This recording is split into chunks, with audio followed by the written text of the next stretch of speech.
تو ہمارے نوجوانوں کی یہ دوسری پرابلم ہے، ٹارگٹ نہیں ہے زندگی کا، مقصد نہیں ہے، بے مقصد زندگی ہے، کھانا ہے، کمانا ہے، انجوائے کرنا۔ نوجوانوں کا تیسرا بگاڑ نظر کی حفاظت نہیں ہے۔ جب سے موبائل آ گیا، جب سے انٹرنیٹ آ گیا، جب سے اسمارٹ فون آ گیا، جب سے جیو کا فری انٹرنیٹ آ گیا، جب سے یہ تمام سہولتیں آ گئیں، اب نظر کی حفاظت کرنا اور کٹھن ہو گیا۔ اب کیا عالم اور کیا جاہل، کیا چھوٹا اور کیا بڑا، کیا بوڑھا کیا جوان، کیا مرد کیا عورت، سب اسی پر فدا ہو گئے۔ نظر کی حفاظت نہیں ہو۔ ایک ہوتا ہے زنا، زنا تو ایک قدم آگے کی چیز ہے۔ زنا کی شروعات کہاں سے ہوتی ہے؟ نظر سے ہوتی ہے۔ اسی لیے اللہ کے نبی فرماتے ہیں العینان زناہما النظر، آنکھوں کا زنا غلط چیزوں کو دیکھنا ہے، والاذنان زناہما الاستماع، اور کانوں کا زنا گندی چیزوں کو سننا ہے، واللسان زناہ الکلام، اور زبان کا زنا گندی باتوں کو منہ سے نکالنا ہے، والید زناہ البطش، اور ہاتھ کا زنا یہ ہاتھ سے غلط چیز کو ٹچ کرنا ہے، والرجل زناہ الخطا، اور پیر کا زنا غلط چیز کی طرف چل کر کے جانا ہے۔ میرے نوجوان ساتھیوں، اگر آپ کو اپنی نظر پر کنٹرول نہیں ہے، اگر آپ کو اپنی نگاہوں پر کنٹرول نہیں ہے، یاد رکھو جس کو اپنی آنکھوں پر کنٹرول نہ ہو اس کو اپنی شرمگاہ کے اوپر بھی کنٹرول نہیں ہوگا۔ اسی لیے اللہ نے زنا سے جب منع کیا تو اس کے پہلے اللہ نے نظر کی حفاظت کہو۔ قل للمؤمنین یغضوا من ابصارہم، اے نبی آپ ایمان والے مردوں سے کہہ دو وہ اپنی نگاہوں کو نیچی رکھیں، وقل للمؤمنات یغضضن من ابصارہن، اے نبی ایمان والی عورتوں سے بھی کہہ دو جب وہ سڑک پر چلے، جب وہ راستے میں چلے، جب وہ جلسے میں جائیں، جب وہ مسجد میں جائیں، جب وہ سسرال جائیں، جب وہ مائکے جائیں، جب وہ راستے میں چلے تو اپنی نگاہوں کو نیچی رکھیں۔ اردو کا ایک شاعر کہتا ہے سبھی ہم ہی سے کہتے ہیں نگاہیں اپنی نیچی رکھ، سبھی ہم ہی سے کہتے ہیں نگاہیں اپنی نیچی رکھ، کوئی ان سے نہیں کہتا نہ نکلے یوں عیاں ہو کر۔ یعنی شاعر یہ کہتا ہے آپ ہم سے تو کہتے ہیں کہ اے مسلمان مرد تو اپنی نگاہوں کو نیچی رکھ، کوئی لڑکیوں سے نہیں کہتا، کوئی عورتوں سے نہیں کہتا، وہ ایسے کپڑے پہن کر کے نہ نکلا کریں، وہ اتنا بن سمر کر کے نہ نکلا کریں کہ دنیا کی نظر ان کے اوپر جائے۔ ہم شاعر سے کہنا چاہتے ہیں شاعر صاحب آپ غلط شکایت کر رہے ہیں، اسلام نے اگر آپ کو یہ حکم دیا ہے کہ آپ اپنی نگاہوں کو نیچی رکھیں، اسی اسلام نے عورت سے بھی کہا ہے وَلَا تَبَرَّجْنَا تَبَرُّجَ الْجَاهِلِيَّةِ الْأُولَى، اے مسلمان عورت جب تو گھر سے نکلا کر تو بن سمر کر کے نہ نکلا کر۔ اچھا عجیب بات ہے، شوہر بیچارہ اس کے لیے کبھی میک اپ نہیں ہوتا، یا جتنے شادی شدہ لوگ بیٹھے ہیں سب جانتے ہیں شوہر بیچارے کے لیے کبھی میک اپ نہیں ہوتا، اس کے لیے کبھی لپسٹک نہیں لگائی جاتی، اس کے لیے بھی کبھی کریم پاؤڈر نہیں لگتا۔ ہاں جلسے میں جانا ہے بن سمر کے جائیں گی، میلے میں جانا ہے بن سمر کے جائیں گی، مائکے جانا ہے بن سمر کے جائیں گی، شادی بیاہ میں جانا ہے بن سمر کے جائیں گی۔ ارے اللہ کی بندی، تیرے میک اپ کا، تیری خوبصورتی کا، تیرے سجنے سنورنے کا اگر سب سے زیادہ حقدار کوئی ہے تو تیرا شوہر ہے۔ وَلَا تَبَرَّجْنَا تَبَرُّجَ الْجَاهِلِيَّةِ الْأُولَىٰ، اے مسلمان عورتوں جب تم گھروں سے نکلا کرو، یا کنواری لڑکیوں سے بھی کہا جا رہا ہے، شادی شدہ لڑکیوں سے بھی کہا جا رہا ہے، تمام عورتوں سے کہا جا رہا ہے جب تم گھروں سے نکلا کرو تو بن سنور کر کے نہ نکلا کرو۔ نظر کی حفاظت۔ اللہ کے نبی نے ایک حدیث میں فرمایا اے علی لا تتبع النظر النظرتا، اے علی اگر کسی عورت پر نظر پڑ جائے، اچانک نظر پڑ جائے، ایک نظر پڑ جائے تو تم دوبارہ نظر نہ ڈالنا، فَإِنَّ لَكَ الْأُولَىٰ وَلَيْسَتْ لَكَ الْآخِرَةُ، اس لیے کہ اگر کسی عورت پر نظر پڑ گئی تو ایک بار جو پہلی نظر پڑ گئی، جو خود سے نظر پڑ گئی وہ تو اللہ تعالیٰ کیا معاف ہو جائے گی، لیکن جو دوسری نظر تم ڈالو گے وہ معاف ہونے والی نہیں ہے۔ تو نظر کی حفاظت، ہمارا نوجوان آج نظر کی حفاظت نہیں۔ اور موبائل جب سے آیا تو نظر کی حفاظت اور مشکل ہو گئی. اب صاحب ہم ہیں، موبائل ہے، رات کا ٹائم ہے، کون دیکھ رہا؟ کوئی نہیں دیکھ رہا ہے. صحیح بات ہے، کوئی نہیں دیکھ رہا ہے. اور میں نے کہیں پڑھا تھا، بڑا اچھا جملہ پڑھا تھا، انسان کی اوقات کیا ہے یہ وہ جانتا اور اس کا موبائل جانتا ہے. انسان کتنے پانی میں ہے آج یا تو وہ جانتا ہے یا اس کا موبائل جانتا ہے. اسی لیے آج لوگ اپنے موبائل کو لاک رکھتے ہیں، اپنے موبائل کو لاک رکھتے ہیں تاکہ میرے موبائل میں کیا کیا میں نے چھپا کر کے رکھا ہے کسی کو نہ پتا چلے. میرے پیارے ساتھیوں، آپ دنیا سے چھپا لیں گے، اللہ سے کیسے چھپائیں گے؟ اللہ کے یہاں جب ترازو رکھا جائے گا، اللہ کے اس ترازو پر رات کے 2 بجے بند کمرے میں ہم نے جو غلط کام کیے تھے، اللہ کے ترازو کے اوپر وہ کام بھی رکھ دیے جائیں گے. وَنَزَعُ الْمَوَازِينَ الْقِسْطَ لِيَوْمِ الْقِيَامَةِ، قیامت کے دن ہم انصاف کا ترازو رکھ دیں گے. فَلَا تُظْلَمُ نَفْسٌ شَيْئًا، قیامت کے دن کسی کے اوپر ظلم و زیادتی نہیں کی جائے گی. وَإِن كَانَ مِثْقَالَ حَبَّةٍ مِّنْ خَرْدَلٍ آتَيْنَا بِهَا وَكَفَىٰ بِنَا حَاسِبِينَ. رائی جانتے؟ رائی ہمارے یہاں مسالے میں ڈالا جاتا ہے. اللہ تعالیٰ کہہ رہا ہے رائی کے دانے کے برابر. رائی کتنی بڑی ہوتی ہے؟ رائی کو میں سمجھتا ہوں کہ دنیا کے کسی ترازو پر آپ تول نہیں سکتے ہیں. رائی کا ایک دانہ، اللہ کہہ رہا ہے اگر رائی کے ایک دانے کے برابر بھی کوئی چیز ہوگی ہمارے ترازو پر وہ بھی سامنے آ جائے. تو میرے بھائیوں، نظر کی حفاظت. 3 چیزیں ہو گئی. آگے بڑھتے ہیں، 10 چیزیں بیان کرنا ہے، ٹائم میرا ختم ہو رہا ہے. نمبر 4، چوتھی چیز، نوجوانوں کی چوتھی بڑی برائی اور بیماری، شرمگاہ کی حفاظت نہیں ہوا. شرمگاہ کی حفاظت، جوانی کی حفاظت، اپنے آپ کو زناکاری سے بچا کر کے رکھنا. میرے پیارے ساتھیوں، یہ اسلام اور ایمان کا تقاضا ہے. اللہ کے نبی فرماتے ہیں من یضمن لی ما بین لیہی اضمن لہ الجنہ. جو اپنی زبان کی گارنٹی لے لے اور اپنی شرمگاہ کی گارنٹی لے لے، میں اسے جنت کی گارنٹی دیتا ہوں. اور اللہ تعالیٰ قرآن میں اپنے کامیاب بندوں کا تذکرہ کرتے ہوئے فرماتا ہے والذین هم لفروجہم حافظون. میرے کامیاب بندے وہ ہیں جو اپنی شرمگاہ کی حفاظت کرتے ہیں. اور عورتوں کے بارے میں اللہ کے نبی نے فرمایا 4 کام اگر کوئی عورت کر لے وہ جنت میں چلی جائے گی. اذا صلت المرأۃ 5، جب 5 ٹائم کی نماز پڑھے، وصامت شہرہا، رمضان کے روزے رکھے، واطاعت زوجہا، اور شوہر کی اطاعت کرے، دخلت. اور چوتھا کام یہ ہے وہ احسنت فرجہا، اپنی شرمگاہ کی حفاظت کرے. 4 کام اگر کوئی عورت کر لے، دخلت من ای ابواب الجنت شاءت، وہ جنت کے جس گیٹ سے، جس دروازے سے چاہے وہ جنت میں چلی جائے گی. مگر شرمگاہ کی حفاظت کیسے ہو؟ فیس بک کے اوپر لڑکا بھی ہے اور لڑکی بھی ہے. ادھر سے لڑکے نے سلام کیا السلام علیکم، ادھر سے لڑکی نے جواب دیا وعلیکم السلام. میڈم کیا کر رہی ہیں آپ؟ ادھر سے جواب ملا میں بس بیٹھی ہوں، آپ کو یاد کر رہی ہوں. بات چیت شروع ہو گئی، چیٹنگ شروع ہو گئی. اب صاحب آپ چیٹنگ کر رہے ہیں، لڑکا لڑکی چیٹنگ کر رہے ہیں. اب انٹرنیٹ نے اتنا آسان کر دیا. اب آپ چیٹنگ کر رہے ہیں، لڑکی سے بات کر رہے ہیں، اب کیا کر رہے ہیں آپ جانتے ہیں، سامنے والی لڑکی جانتے ہیں.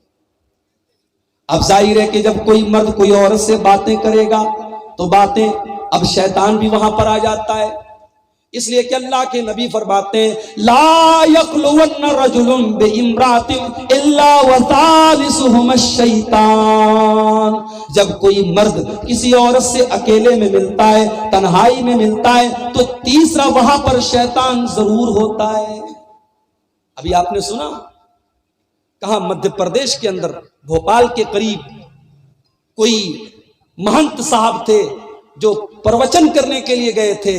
اپنے غیر مسلم بھائیوں کے درمیان جو ان کا بیان ہوتا ہے، تقریر ہوتی ہے، وہ کرنے گئے تھے اور انہوں نے وہاں ایک لڑکی کے ساتھ غلط کام کیا. ہو کیوں رہا ہے ایسا؟ ہو اس لیے رہا ہے کہ لڑکی آئی بابا جی کے پاس، بابا جی اس کو اندر لے کر کے گئے. لڑکی کے ماں باپ کو، لڑکی کے بھائیوں کو، لڑکی کے گھر والوں کو کوئی اعتراض نہیں. اعتراض ہونا چاہیے. میرے ہماری شریعت تو یہ کہتی ہے کہ آپ کے سامنے دنیا کا سب سے نیک آدمی، سب سے اللہ والا آدمی بھی آ جائے تو آپ اپنی جوان بیٹی کو اس کے پاس اکیلے میں نہ بھیجیں. کیوں؟ کیونکہ آپ کی بیٹی دنیا کی سب سے نیک عورت ہے اور سامنے والا آدمی دنیا کا سب سے نیک آدمی ہے، تب بھی وہاں پر تیسرا شیطان ہے، اور جب شیطان ہے تو شیطان اپنا کام کرے.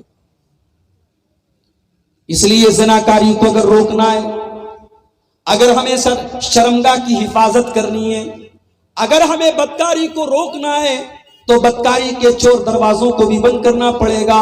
اپنے گھر کی عورتوں کو موبائل دو تو موبائل استعمال کرنے کا طریقہ بھی سکھا دو. قرآن نے طریقہ بتا دیا. جب مسلمان عورت کو موبائل پر کسی سے بات کرنا پڑ جائے فَلَا تَخْضَعْنَ بِالْقَوْلِ، مسلمان عورت جب کسی غیر مرد سے بات کرے تو لچک کے ساتھ بات نہ کرے. اس کی بات چیت میں لچک نہ ہو، اس کی بات چیت میں مٹھاس نہ ہو. وہ بات کرے تو کڑک انداز میں کرے، اس کی بات میں کسی قسم کی لفٹ نہ ہو. اس کی بات چیت سے یہ نہ لگے کہ سامنے والے کو کچھ امید میں مجھ سے کچھ امید بن رہی. تو شرمگاہ کی حفاظت بہت ضروری چیز ہے. نمبر 5، نوجوانوں کی 5ویں برائی. آپ کے علاقے میں آنے کے پہلے مجھے بتایا گیا مولانا صاحب آپ جو بھی تقریر کیجئے گا شراب پر ضرور کیجئے گا. شراب پینے والے آج بڑی تعداد میں مسلمان پائے جا رہے ہیں.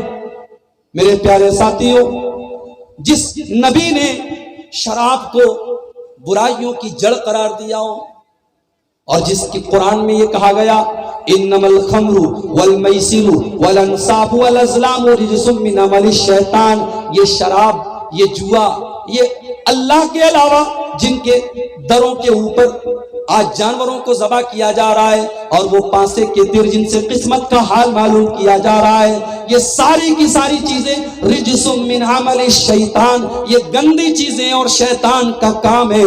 فاجتنبوہ لعلکم تفلحون، ان سے بچو تم تبھی کامیاب ہو سکتے ہو. شراب پینے والا مومن نہیں ہے، مسلمان نہیں ہے. میرے ایمان اور شراب دونوں اکٹھا نہیں ہو سکتے. اسی لیے اللہ کے نبی فرماتے ہیں لا یزنی الزانی حین یزنی وہو مومن، جب زنا کرنے والا زنا کرتا ہے تو وہ مومن نہیں ہوتا.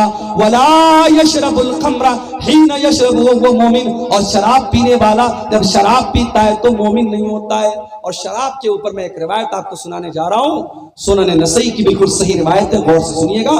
حضرت عثمان غنی رضی اللہ تعالیٰ عنہ فرماتے ہیں، کہتے ہیں اجتنبوا الخمر، اے لوگوں شراب سے بچو، فَإِنَّهَا أُمُّ الْخَبَائِثِ، اس لیے کہ شراب تمام برائیوں کی جڑ ہے. اچھا ایک بات بتاؤں آپ کو، شراب کو عربی میں خمر کہتے ہیں. خمر کا مطلب ہوتا ہے پردہ، اسی لیے عربی میں عورت کے دوپٹے کو خمار کہا جاتا ہے کیونکہ دوپٹے سے عورت پردہ کرتی ہے. تو شراب خمر ہے، شراب پردہ ڈال دیتی ہے آپ کی عقل پر. شراب پینے والے کو یہ بھی پتا نہیں سامنے میری ماں بیٹھی ہے، سامنے میری بیوی بیٹھی ہے، کہ سامنے میری بیٹی بیٹھی ہے. اسے بیٹی میں، ماں میں اور بیوی میں پتا فرق نہیں پتا. اور شراب کے نشے میں دھت ہو کر سگی بیٹی کے ساتھ 14 سال تک ریپ کیا ہے باپ نے. خبریں موجود ہیں، آپ جا کر کے انٹرنیٹ پر دیکھ سکتے ہیں. ہندوستان میں زیادہ تر روڈ ایکسیڈنٹ شراب کے نشے میں ہو رہے ہیں، زیادہ تر مرڈر شراب کے نشے میں ہو رہے ہیں. دلی میں چلتی بس میں نربھیا نام کی اس لڑکی جس کا نام چھپا کر کے میڈیا میں اس کا نام نربھیا رکھا گیا، اس لڑکی کے ساتھ جب ریپ کیا گیا اور بڑی بے دردی سے اس کو مارا گیا، یہ کانڈ بھی نشے کی حالت میں کیا گیا. مسلمان ہو کر کے شراب پیتے وہ شرم آنی چاہیے. عثمان غنی کہتے ہو لوگوں شراب سے بچو، یہ تمام برائیوں کی جڑ ہے. اس کے بعد حضرت عثمان غنی ایک واقعہ بیان کرتے ہیں. ایک بہت نیک آدمی تھا، اللہ والا تھا، اور ایک بہت ہی بدکار قسم کی عورت تھی. اس نے ان کو پھنسانے کے لیے ایک پلان بنایا، ایک چال چلی. اس نے اپنی ایک لونڈی کو بھیجا اور کہا کہ جا کر کے کہنا انا ندعوک للشہادہ، ہم آئے ہیں، آپ کو کچھ گواہی دینا ہے، آپ کو چل کر کے ایک معاملے کی گواہی دینا ہے، آپ ہمارے ساتھ چلیں. لونڈی گئی اور اس اللہ کے نیک بندے کو لے کر کے آئی اور گھر کے اندر لے کر کے گئی اور دروازہ بند کر دیا. پھر اور اندر لے کر کے گئی، دروازہ بند کر دیا. یہاں تک کہ آخری کمرے میں جب اس کو لے کر کے گئی تو وہاں ایک خوبصورت لڑکی تھی، ایک معصوم بچہ تھا اور ایک شراب کا پیالہ تھا۔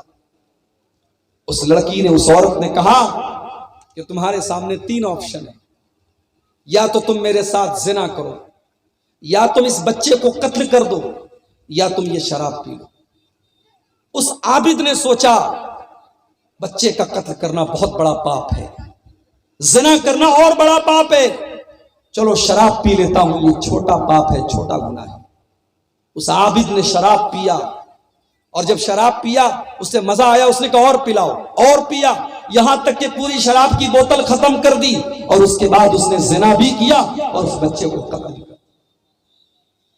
عثمان غنی کہتے ہو لوگوں شراب سے بچو، اس لیے کہ کسی دل کے اندر شراب کی لت اور ایمان اکٹھا نہیں ہو سکتے، ایمان بھی ہو اور شراب کی لت بھی ہو، یہ نہیں ہو سکتا۔ شراب کی لت ہے تو ایمان نہیں ہو سکتا۔ میں اللہ کا واسطہ دے کر کے کہتا ہوں، ہمارے جو بھائی شراب شوق کی وجہ سے بھی اگر پیتے، عادت نہیں ہے، لت نہیں ہے، کبھی کبھی پیتے ہیں، وہ بھی آج سے توبہ کر لیں۔ اور رمضان کا مہینہ آگے آ رہا ہے، رمضان میں وہ اس بات کا پکا ارادہ کر لیں کہ اب کبھی انشاءاللہ شراب کو ہاتھ نہیں لگائیں گے۔ اور میں گارنٹی دیتا ہوں اللہ کے کلام کی بدولت کہ انشاءاللہ اس شراب کے چھوڑنے کی وجہ سے آپ کے گھر میں برکت آئے گی، آپ کے بال بچوں میں برکت آئے گی، آپ کے مال میں برکت آئے گی، اور اس کی بھلائی کا اثر آپ دیکھیں گے۔ تو شراب کا نشہ یہ ہمارے نوجوانوں کو آج ڈبا رہا ہے، ختم کر رہا ہے۔ نمبر 6، نوجوانوں کی چھٹی برائی، یہ اپنے ٹائم اور اپنے وقت کی کوئی قدر نہیں کرتے، کبھی بھی سو جاتے ہیں، کبھی بھی اٹھ جاتے ہیں، رات کو 2 بجے تک جاگنا، گٹکھا کھا کر کے اپنی صحت برباد کر لینا۔ میرے نوجوان ساتھیوں، آپ کی جوانی کا ایک ایک پل بہت قیمتی ہے، آپ کی جوانی کا ایک ایک وقت بہت قیمتی ہے، اس ٹائم کا، اس سمے کا صحیح استعمال کرو۔ اللہ کے پیارے نبی فرماتے ہیں نعمتان مغبون فیہما کثیر من الناس الصحۃ والفراغ، 2 نعمتیں ایسی ہیں لوگ ان کی قدر نہیں کرتے، ایک تندرستی ہوتی ہے، تندرستی ہے، ہمیں احساس نہیں ہے کتنی بڑی نعمت ہے۔ ابھی ہمارے جو یہ نظم پڑھ رہے تھے، کیا نام تھا ان کا؟ نہیں وہ ایک اور ساتھ نہیں بھائی، مصطفیٰ کمال صاحب، وہ بیچارے اتنے صحت مند ہیں، ان سے میں نے پوچھا آپ تو جلسوں میں اتنے جاتے ہیں، اتنا کھاتے پیتے ہیں؟ کہا شیخ صاحب کیا بتاؤں، پتھری ہو گئی تھی اور لیور فیٹی ہو گیا تھا، کیا کیا ہو گیا تھا۔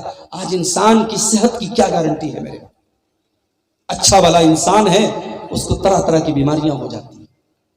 2 نعمتوں کی لوگ قدر نہیں کرتے، ایک تندرستی ہے اور دوسرے فراغت ہے، فرصت ہے، ٹائم ہے۔ اپنی زندگی کے ایک ایک منٹ کا صحیح استعمال کرو، اپنی زندگی کے ایک ایک منٹ۔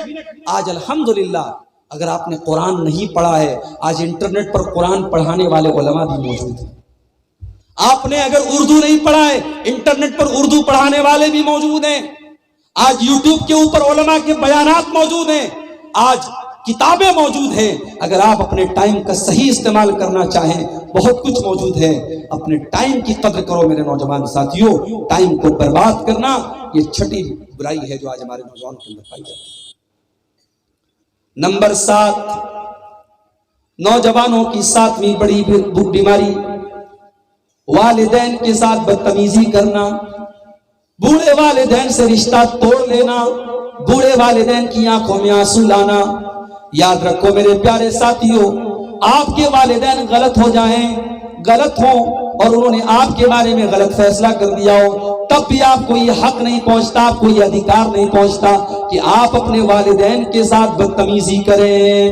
اللہ کے نبی فرماتے ہیں اثنان یعجلہم اللہ فی الدنیا، 2 گناہ ایسے ہیں جن کی سزا اللہ تعالیٰ دنیا ہی میں دے دیتا ہے، البغی و عقوق الوالدین، ایک لوگوں کے اوپر ظلم کرنا، زیادتی کرنا، اور دوسرا گناہ ہے والدین کو ستانا، والدین کو تکلیف دینا۔